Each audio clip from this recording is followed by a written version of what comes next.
নামাজ পড়া অবস্থায় যদি আপনার ব্রেনের মধ্যে বাজে চিন্তা চলে আসে, তাহলে 4টি কাজ করুন, দেখবেন কখনোই আপনার নামাজ পড়া অবস্থায় আপনার ব্রেনে বাজে চিন্তা আসবে না। 1 নাম্বার হচ্ছে, নামাজ পড়ার আগে এই ছোট্ট একটা দোয়া, এটা 3 বার পড়ে নেবেন।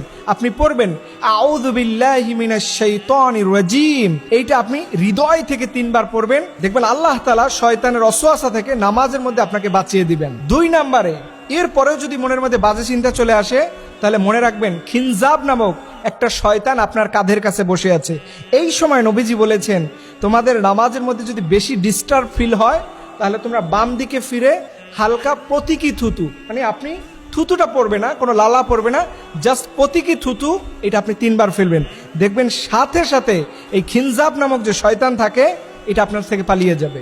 3 নাম্বারে, আপনি যখন নামাজ পড়তে দাঁড়াবেন, মনে রাখবেন এই নামাজটাকে আল্লাহ রব্বুল আলামিন দেখতে পাচ্ছেন। আল্লাহ আপনার নামাজ দেখছে, এই ফিলটা যদি আপনি জাগ্রত করতে পারেন, দেখবেন কখনোই আপনার নামাজের মধ্যে কেউ আপনাকে ডিস্টার্ব করতে পারবে না।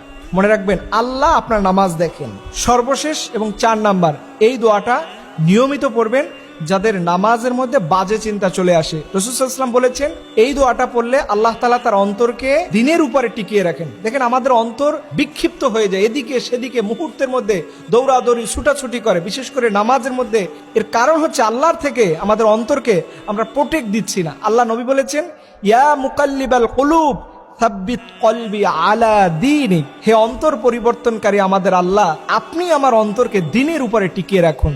এই দোয়াটা পড়লে দেখবেন আপনার নামাজের মধ্যে কখনো বাজে চিন্তা আসবে না। ফরজ নামাজের সালাম ফিরানোর পরে সাথে সাথে এটা পড়বেন, দেখবেন পরবর্তী নামাজ পড়া আপনার জন্য সহজ হয়ে যাবে। আর একটা গুরুত্বপূর্ণ বিষয় হলো, নামাজের মধ্যে যদি মনে করেন যে আপনাকে কেউ ডিস্টার্ব করতেছে, মনোযোগ চলে যাচ্ছে, তখন মনে রাখবেন আপনার নামাজটা আল্লাহর কাছে কবুল হবে। এটা যাতে কবুল না হয়, এর জন্য শয়তান আপনাকে ডিস্টার্ব করতেছে, আপনার মনোযোগ এদিকে সেদিকে নিয়ে যাচ্ছে। এবং বিশেষভাবে নামাজের আগে মোবাইল ফোন, অন্যান্য ডিভাইসগুলো থেকে দূরে থাকবেন, একটু জিকির আজকার করে নামাজে যাবেন, দেখবেন আপনার মনটা প্রশান্তি থাকবে।